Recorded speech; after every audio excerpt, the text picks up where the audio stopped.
This is KGW News at noon. The 4th of July has tens of millions of Americans on the move this holiday weekend. We want to show you some of the roads and what they look like right now in the metro area. Some pretty wide open, others not so much, but I can guarantee you, just wait. Travelers are expected to head out in droves over the next several hours. Thank you for joining us today. I'm Brenda Braxton. We also have our eye on the nation's airports. And as NBC's Dan Sheneman reports, it's been a bumpy start even before passengers get off the ground. Passengers arriving at airports for holiday weekend flights greeted by this. Delta Airlines pilots walking picket lines. They're angry over flight schedules and working conditions. Passengers are angry as well about canceled flights. It's been the worst experience ever. Delta is one of many airlines dealing with a pilot shortage, sending this email to passengers scheduled to fly over the coming weekend. It warns of operational challenges and offers a chance to rebook flights with no airfare difference or change fees. Everyone is having problems dealing with the combinations of not enough staff, not enough equipment, and all sorts of weather problems. That's driving many Americans to drive. 42 million people will be on the road for the holiday weekend. That's more than last year, according to AAA.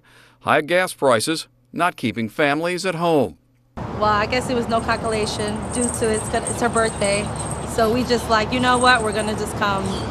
Americans refusing to let fuel prices get in the way of holiday fun. Dan Sheneman, NBC News.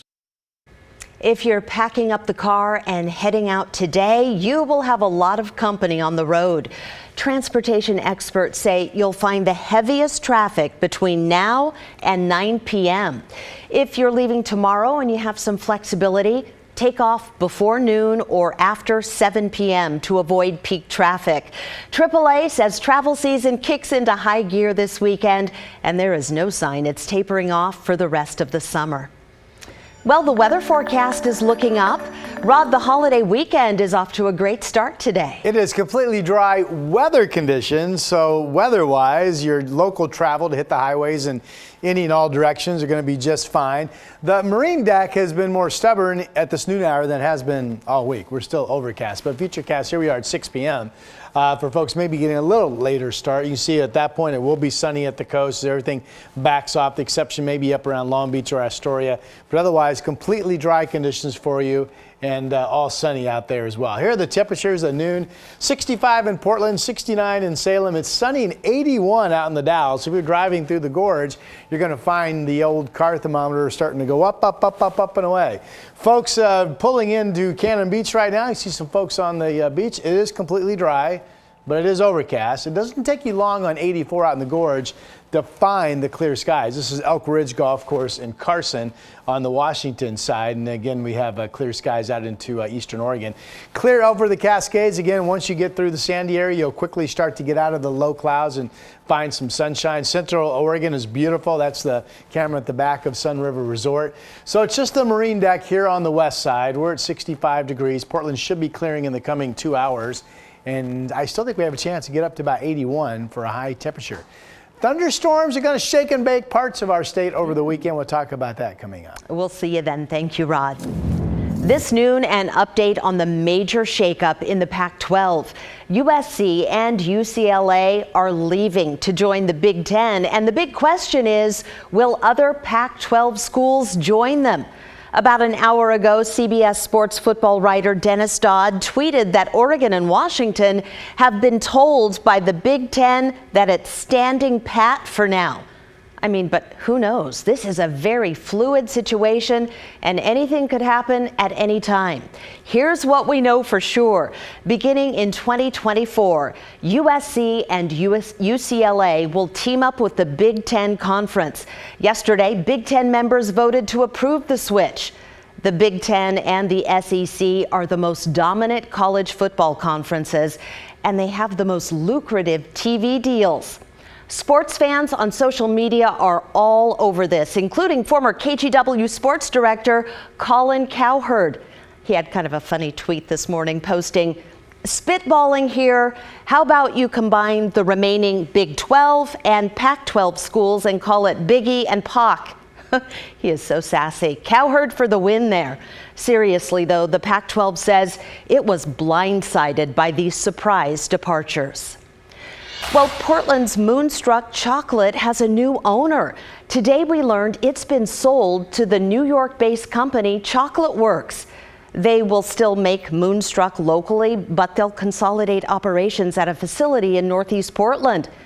KGW did reach out to the new CEO.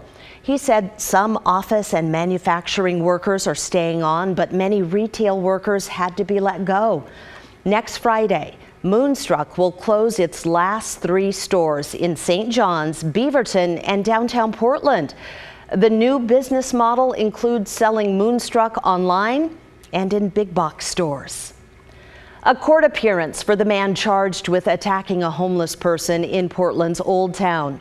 Police say Spencer Kilpatrick repeatedly stabbed a man outside Blanchet House. The victim, who goes by the name Scotty, was seriously hurt. Police say this attack was unprovoked. This is the second time this year that a homeless person has been attacked outside Blanchet House. Now to a KGW investigation this noon. On average, a vehicle is stolen every 48 minutes in Portland, and scammers, they are taking notice. KGW's Kyla Boshi found out how they're preying on the victims during an already stressful time. You'd think a 40-foot motorhome couldn't just disappear. It's huge. At least that's what Lisa Olson figured until someone ripped off her motorhome near Delta Park while she and her husband were off watching their son's baseball games. Never, ever in a million years did the thought cross our mind that it could get stolen. Like many others who've had their vehicles stolen, Lisa scrambled to get the word out, posting pictures and a description of her missing motorhome. My first step was to jump on social media and just try and get it on Facebook as fast as I can, because the power of social media is incredible. Soon, Lisa started getting direct messages from complete strangers suggesting she reach out to a company on Instagram that helps recover stolen vehicles. Desperate for help, she did. The company claimed to be ethical hackers who had access to all kinds of surveillance systems and could recover her stolen vehicle via beep location technology. They messaged, "I will run a beep location test on your vehicle VIN to confirm the tacking capacity. If it responds, then I'll track it."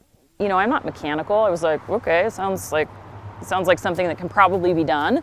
When Lisa provided the address where her motorhome was stolen, the so-called hacker sent her an image of the location.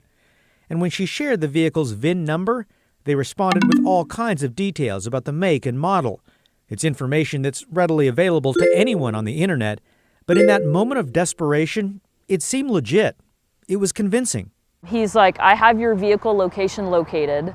Until they asked for money, $1,500. After payment, we share the current address of your vehicle. Lisa stopped messaging and didn't send any money. And I was like, ooh, that was enough to give me pause and be like, okay. Over the past year, Portland has seen a rash of stolen vehicles. On average, a car is stolen every 48 minutes, and scammers have taken notice, preying on crime victims. All right, here's another message from another fake Facebook profile. Cody Williams was inundated with similar messages after his car was stolen in February. Cody, I saw your post about your stolen car. I suggest you contact this company on Instagram. They helped recover mine a few days ago. So you got a lot of these? Oh, yeah. Oh, I could scroll down. I got for days. The companies claiming to help use a variety of names and profiles on Instagram. To better understand how it all works, we messaged Ninth Tech on Instagram, the same so-called hackers Lisa interacted with. They explained, we recover stolen vehicle via beep location tech and CCTV hack. He's giving me the same spiel he gave Lisa, basically. There's live cameras he can hack into. He can track our vehicle. It's the same song and dance. The so-called hacker claimed to have found our vehicle, which was never stolen. I just got signals coming from the speedometer and odometer of your vehicle. Then, just as I'm messaging explaining that I'm a news reporter, oh. Instagram audio. He's calling. You ready?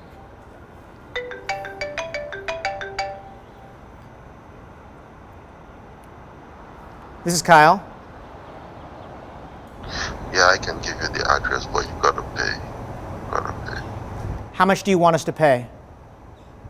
500. 500. And how can we pay?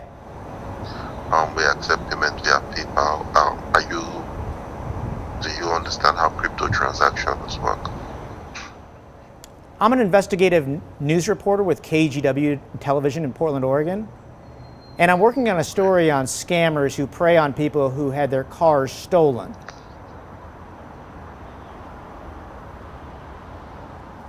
He hung up. If anybody from Instagram says they are a hacker and can help you find your car, that is not true at all.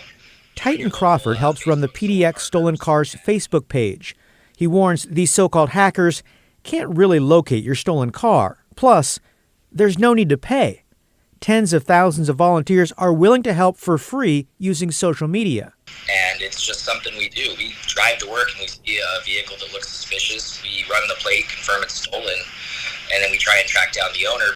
Facebook groups like PDX Stolen Cars and PNW Stolen Cars have helped countless people find their stolen vehicles. Again, for free.